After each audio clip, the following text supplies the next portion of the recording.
The Yandere campus queen once declared in front of all 8 million teachers and students, anyone who scores higher than me gets to be my boyfriend. So on this month's exam, you turned in a blank paper, but somehow you still ranked first in the whole school. Because everyone else got negative scores, you took first place with a solid 0. With no other choice, you planned to catch an overnight train and run. She was a Yandere after all. Being targeted by her meant serious trouble. There was no way this would end well. But you miscalculated. You barely made it 8 feet from the dorm before her bodyguards tied you up like a burrito. Hey, cutie, where do you think you're going? She smiled brightly. Her hungry gaze was locked on you. I'm picking my grandpa up from school. Believe me? With that, you turned and tried to leave, but a hand quickly grabbed you. Then a brutal blow slammed into your stomach. You crazy woman! You curled up on the floor, clutching your stomach. But the one responsible just stared down at you coldly. Her voice was surprisingly calm. Don't blame me. You're the one who tried to run. No one's ever dared talk back to me. You're the first person who's spoken to me like that. Huh, this guy's pretty interesting. At least he's not like those fake rich kids. He doesn't obey me just because of who I am. The commotion quickly drew a crowd. Several students were about to record it and post it online, but when they realized the attacker was Kotonoha Katsura, their faces instantly changed. They ran straight back to their dorms. A few kind-hearted students saw how badly you'd been hurt, so they immediately brought a teacher over. She glanced at the teacher approaching from a distance. Kotonoha looked back at you and crouched down. She reached out and lifted your chin. Your face was still twisted in pain, but you kept glaring at her. You psycho! I'll remember this. You'd better watch your back at night. But the next second, your eyes widened. She leaned in and bit down hard on your lips. Kotonoha stood back up. She licked her blood-red lips. Then she smiled at your stunned expression. I'll just leave my mark on you today. From now on, you're mine. You belong to me. Tomorrow's Saturday. I'll be waiting at the school gate in the morning. Then we can have a nice long talk. Only an idiot would go. Kotonoha slowly walked away. You angrily wiped your mouth. Then you returned to your dorm. There was no way you could escape. You had to find a way to make her leave you alone. Just then, your best friend Wang Bian returned after dinner. He looked surprised to see you lying in bed. Yo, Ito, why are you back so early today? Don't even ask. I just ran into some crazy woman. You briefly told him what had happened. You still looked furious after finishing the story. I seriously picked the wrong day to go outside. I just don't hit women. Otherwise, I'd have put her through a wall in 3 seconds. You? Don't say I didn't warn you. Kotonoha Katsura is in the archery club. Forget everything else. Her arm strength alone is insane. She could beat 100 of you. Hearing that, you quietly lay back down. But you still refuse to admit defeat. Whatever, real men don't fight women. So, are you meeting her tomorrow morning? Are you out of your mind? She tells me to go and I'm supposed to go?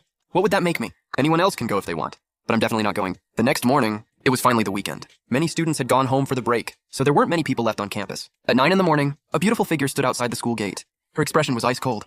She had taken today's date very seriously. She had even dressed up especially for it. She wanted you to see her at her best. But right now, she was in a terrible mood. She raised her wrist and checked the time. It was already past 10, and you still hadn't shown up. Soon, the bodyguard she'd sent to investigate came running back. He hesitated before speaking. Miss Katsura, young Master Ito is still asleep in his dorm. Kotonoha's expression instantly darkened. No one's ever made me wait this long. Very impressive. Bring the others! We're leaving! Kotonoha's face remained cold. She led her men straight toward the boys' dorm. The 300 bodyguards behind her were huge. Every one of them looked ready for a fight. He actually stood our young lady up. He must have a death wish. Exactly. Today I'll break all 3 of his legs for her. Soon Kotonoha arrived with a cold expression. She stopped outside your dorm room. A bodyguard stepped forward. He pushed the door open. Then he respectfully stepped aside. Kotonoha wore a pair of white sneakers. She walked straight inside. 3 bodyguards followed and closed the door.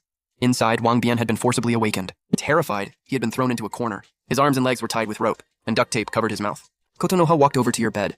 She stared coldly at you, sleeping peacefully. She couldn't help but let out a cold laugh. Look at him, sleeping so comfortably. He clearly didn't take my words seriously. You were lying on your side, hugging the blanket, but a sharp pain suddenly shot through your lips. The pain instantly woke you up. Wang Bian, still tied up in the corner, was shocked too. He stared in disbelief as Kotonoha bit you awake. Wang Bian suddenly felt a little jealous. No way, something as sacred as kissing shouldn't be done casually. Let him go and pick me instead. Your eyes flew open. She pinned your head down with all her strength. Your eyes were filled with terror. Kotonoha's gaze remained icy. She sank her sharp little canine teeth into your lips. It lasted 5 whole minutes before she finally let go. She sat beside the bed with a dark expression and sneered. No one's ever stood me up before. Makoto Ito, you're really something. But go ahead and keep resisting. It'll only make me more interested in you. You backed into the corner of the bed. Then you immediately started yelling at her. Are you out of your mind? This is the boys' dorm. I'll never rank first again, okay? The room instantly went silent.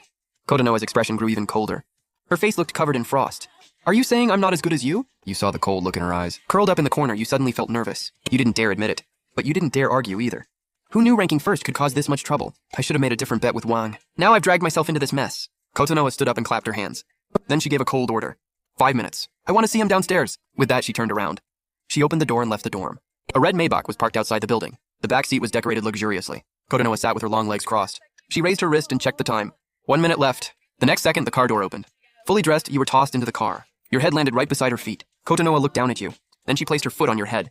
A cold smile curled across her lips. So, are you enjoying the special treatment? The car headed toward an unknown destination. You let out a sigh. Then you helplessly asked Kotonoha beside you, Miss Katsura, what exactly do you like about me? Whatever it is, I promise I'll change it. Does being with me really bother you that much? You frowned and thought to yourself, I definitely can't say yes right now. Otherwise, I'm definitely dead. Miss Katsura, we only met yesterday. We'd never even spoken before that. Why do you suddenly like me? Kotonoha leaned back. Then she suddenly smiled. Let's make a deal. I like spending time with talented people my age, and you barely qualify. From now on, you'll stay by my side as my boyfriend, and I'll give you all the money and luxury you could ever want. Sounds like a great deal, doesn't it? Kotonoha was completely confident. Anyone who wasn't an idiot would accept. After all, she was the campus queen of Modu University, and her family background spoke for itself. She was the kind of perfect girl everyone looked up to. What man could possibly reject her? Nope, I refuse. Kotonoha immediately frowned. Why? You held up 3 fingers and calmly explained. First, you're not my type at all. Second, I don't care about money or luxury. I just want to live freely. Having more money would only be a waste. You looked at her with a hint of disgust in your eyes. Third, I'm not interested in playing house. All you want is some pretend relationship, right? I'm not wasting my time on childish games. This time, even Kotonoha was stunned. The driver up front was stunned too. He couldn't help looking in the rearview mirror. This kid actually dared say that to the young lady. He really must have a death wish. Kid, you're still way too young. Sure enough. The smile vanished from her face the next second. She stopped paying attention to you. Then she turned to the driver and ordered, "Take us straight to the villa." Now you were starting to panic. Was she planning to kidnap you and torture you at home? The thought made your scalp go numb. What the hell? Let me out! Before you could finish, Kotonoha grabbed your collar and chopped your neck. You immediately passed out. At the Tianyun Villa district, after sleeping for who knows how long, you slowly opened your eyes.